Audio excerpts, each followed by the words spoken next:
my beloved Boss Mike Cervera.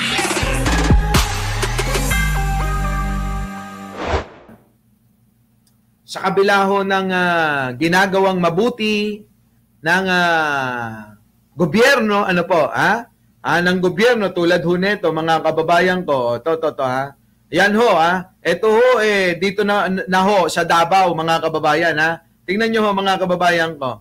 Sa ginagawang mabuti ngayon ng ating gobyerno sa pakikipagtulungan ho ng PCSO, ay mga kababayan ay nakapaghatid po ng mga napakaraming tulong ng mga ayuda. Alam nyo, ang sipag talaga na itong PCSO Sa totoo lang ho, ibang klase ho, ayan mga tulong nila sa ating mga kababayan. May binigyan na ho ng ng direktiba yung pong mga sangay ng PCSO saan man lugar sa mga naapektuhan na ayan kita nyo ayan mga kababayan yung pinamimigay ng PCSO.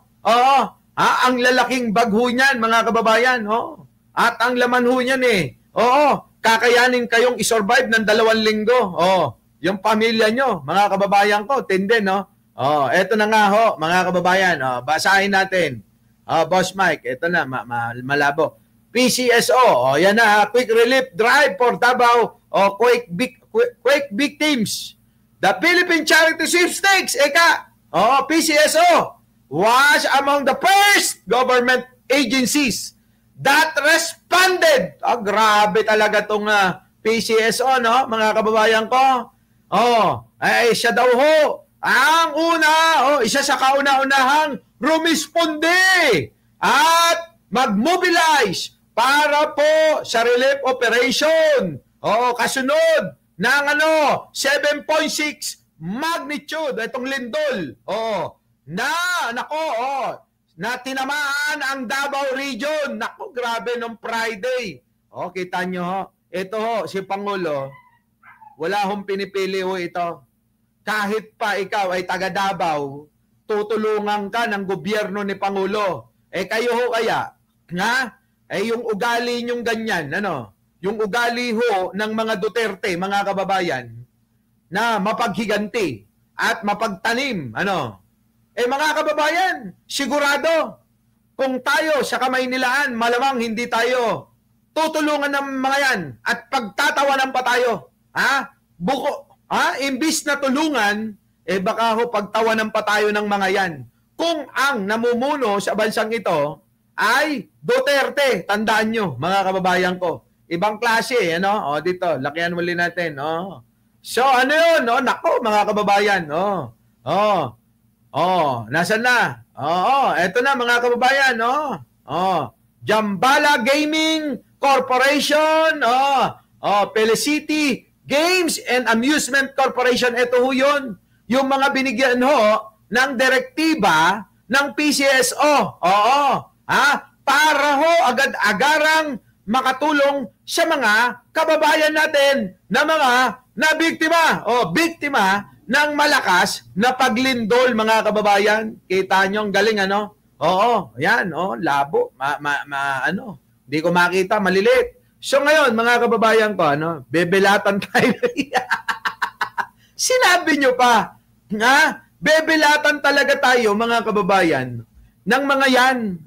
Iba ugali. Iba ugali talaga, mga kababayan. Makukumpara nyo kay Pangulo yung pag-uugali nitong si Sara Duterte. Ibang klase ho Kung kita nyo, magsalita nga ho. Sabi ko nga kahapon sa Radyo Pilipinas, sa mga hindi pa nakakapanood, kung si Sara Duterte ang magiging presidente, wala ho Ang kanyang desisyon hindi pinag-iisipan. Bawat desisyon, mga kababayan, ng isang leader, mahalaga yan. Pero po si Sara Duterte, mga kababayan ko, tandaan nyo, pabugso-bugso, opo. Daig pa, mga kababayan, kidlat at kulog, parang naalog yung utak kung magdesisyon. Baka ho, mga kababayan, sabi ko sa inyo, sabihin, wag niyong tulungan yan. Tipirin ninyo. Pakainin nyo lang ng lugaw yung mga yan. Di ba? mga kababayan ko. Baka ho ganun gawin ni Sarah sa atin. Ha? Iba kasi ugali. Ewan ko bakit ganun. May ganun talagang ugali. Yung po bang mapagtanim ng mga ng mga galit, ng mga lahat idadamay, kahit walang kinalaman, dinadamay. Ganyan ho sila. Kita nyo nga ho, mga kababayan, eto na lang eto na lang. Kung inyong matatandaan, ipinalabas po natin yung pong balita na pagpe-fake news nila na talagang sinakyan ng lahat ng mga DDS. Ito pong video sa may Nueva Ecija na nagbebenta ng 20 pesos na bigas na pinalabas nila, mga kababayan, ay binibenta sa may Cebu. Kita nyo, fake news yung mga yan. Ay talaga namang, sandamakmak ang sumakay dyan. Lalong-lalo si Banat Bay. Lalong-lalo si Banat Bay, talagang galit na galit pa nga Eto na.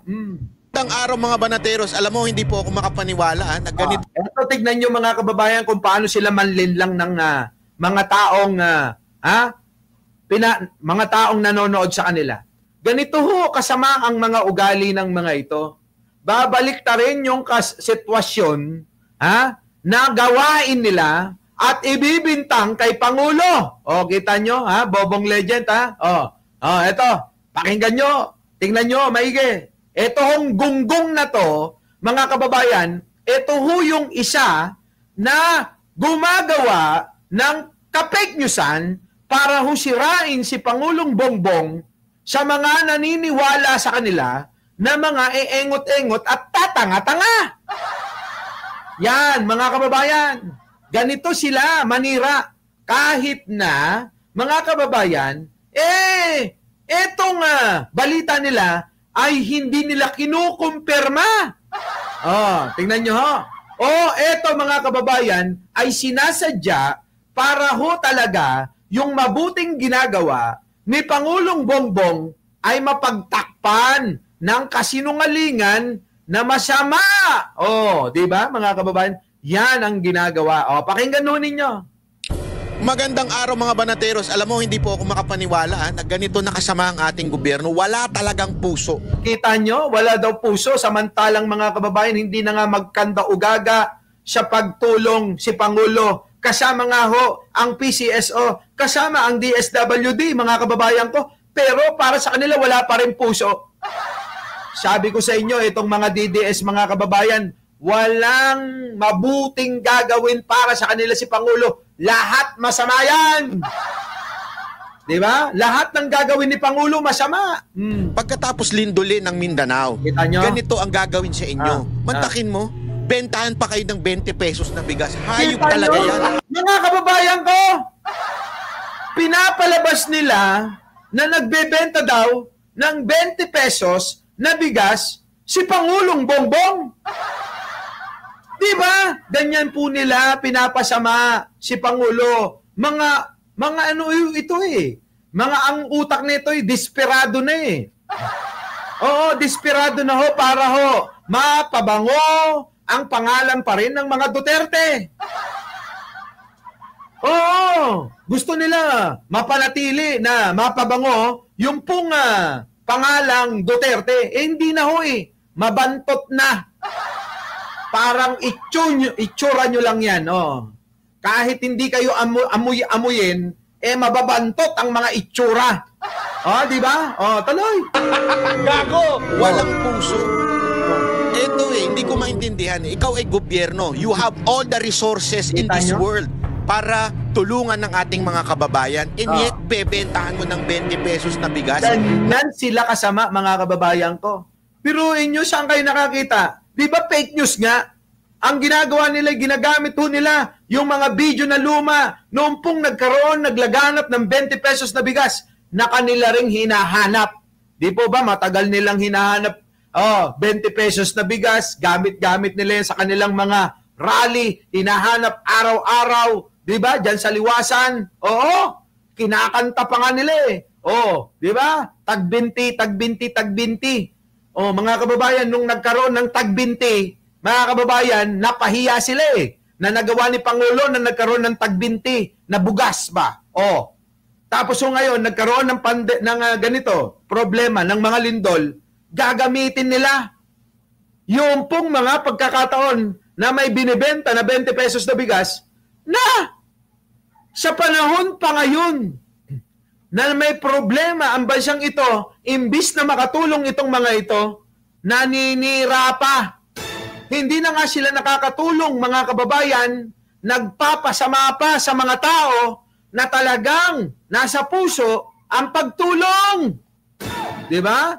Yan po eh. Oh, ganyan ang ugali nila, mga kababayan ko. Oo, ganyan. So maliwanag na maliwanag ho, di po ba? Sabi na nga ho ng mga kinaukulan na wala hong binibenta na tag-20 na bigas. Bobo. Bobo naman talaga to ano ba alam nito, mga kababayan ko? Di ba? Sabi nga ni Maharlika, mag-handle lang ng mga kumikending na babae. Yung alam niya. Kita nyo, mga kababayan ko. Kasama pa niya yun sa pakikipaglaban nila. Yung kakampi niya, hindi nga pumapabor sa kanya. Di ba? Napakalupit mo talaga, Marcos. Kakaiba ka. Buti pang... Kayo ang kakaiba. Kung hindi ba naman kayo mga demonyo talaga, kayong mga alagad ni Digong, binabaliktad nyo yung sitwasyon, gumagawa kayo ng mga propaganda para sirain siya kahit wala namang ganyang nangyayari talaga. Grabe, no? Matindi, no? Saging may puso. Ito ang SMNI Foundation. Private entity. Ayan na Iaabante yung SMNI. Yung pong mga kababayan, kinasuhan dahil sa panggagahasa na dati, mga kababayan, tawag niya bulaan. Nung nagkaroon, mga kababayan, ng pag-uusap kung magkano lang, ayun, mga kababayan, bubigla ho, mga kababayan, bumaliktad at puro promote na yan. Laging, mabait si Kibuloy, anak ng Diyos si Kibuloy, totoo si Kibuloy. Ganyan na ho ibang klase na ho. Yung mga litanya, kaya alam na alam nyo, yung vlogger na yan, ang lakad niya, puro pera. Di ba? Kita nyo ho. Eto na. Ito, kayang magbigay ng bigas na sako. Isang sako. Nakakita nyo, biglang ipapasok yung ipapasok yung SMNI daw. Wala kaming pakialam dyan. Diba? Kung tumulong kayo, tumulong kayo. Kung ayaw ninyo. Hindi, walang pipigil sa inyo. Pero ang kailangan naming makita yung tulong ni Sara Duterte. Dahil hanggang ngayon, lugaw pa rin yung nakita naming pinalakain. Di ba? Di ba? Bigas, merong pang balde na merong mga laman. Ganon kaya nilang ibigay. Mantakin mo, private entity na po ito Ito pa matindi. Wala naman kasing pumipigil kung private entity yan, kung privado yan, yung gustong tumulong Banat bay, kung hindi ka ba naman tanga, kung hindi ba naman yung utak mo nasa gilid ng ilong mo, maraming mga mayayaman, maraming mga Pilipino ang tumutulong na hindi pinagsasabi. Kasi para sa kanila, ang pagtulong ay hindi naman dapat ipagmalaki. Pero kayo, bawat kibot ni Kibuloy, kailangan meron kayong, komento, meron kayong pagpo-promote kasi, bayad kayo. Di ba? Yung po yan, mga kababayan Hindi naman, kung ang ipagmamalaki lang sana nila, ay yung pong mga ginagawang pagtulong ni Sara, wala hong problema. Bakit? Dahil, si Sara ay halal ng bayan at kailangan na ipabalita niya yung kanyang ginagawa. Pero kung pribado ka, abay mga kababayan, hindi mo na kailangang ipamalita yan. Maraming gumagawa niyan, tumutulong sa kapwa Pilipino, tumutulong sa bansang ito, pero hindi mo man lang malaman na tumulong pala. Pero mga kababayan, grabe ho. Grabe ho yung mga tulong nila. Di ba? Tuloy. Risk pa ng account nitong SMNI. Naalala ninyo yung kay Pastor Kibuloy? Kita nyo? Pastor Kibuloy yan! Yan ang kanyang bibit-bitin. Kung hindi si Digong, si Kibuloy ang ipopromote ni Re. Di ba? Nilist nila ang account ng KOJC, pero nakapagbigay pa rin po sila ng ganyang katindi. Ay, nako, maraming gumagawa niyang banat-bay. Oo, pero eto, tignan mo. Ayan, matitindi ba ka mo? Ang dami niyan. Ayan, tignan mo. Ayan, ang dami. Kita mo yan? Galing yan sa PCSO pa lang. Si Sara, mga kababayan ko, dadayain pa yung kanyang pinamimigay. Anong ginawa ni Sara, mga kababayan? Yung pong galing ng DSWD, abay isinupot sa kulay berde na, sisidlan, at yung po yung pinamimigay sa kanyang mga kababayan. Di ba? Di ba? Nandito si Kuyang Romel. Dumalaw ka. Ito na, mga kababayan ko. Yan ho, mga kababayan. Ulitin ko lang, Ito. Nangayayat na si Boss Dada, Kita nyo, mga kababayan ko? Ito ho yan eh. Ang problema, wala kaming pakialam sa inyo. Ang problema sa inyo, yung propaganda ninyo. Kung hindi ba naman kayo talaga, mga ungas at mga sumasamba sa mga panggap, sumasamba sa mga walang Diyos, sumasamba sa mga panggap, wala, mga kababayan ko. Wala. Wala. Yan na talaga buhay nyo. Diyan na kayo talaga yan na yung hanap buhay nila, mga kababayan. So anyway, mga kababayan, humaba yung oras natin. So muli, mga kababayan, hanggang dito na lang, kita-kita na lang tayo mamaya, mga alauna, bawi tayo ng konti. Paano yan, mga kababayan? Maraming salamat sa pagsama sa inyo, sa pagsama nyo. At syempre, bago tayo maghiwa-hiwalay, huwag nyo kakalimutan na mag-like, mag-share, at mag-subscribe. Our beloved Boss Mike Severa.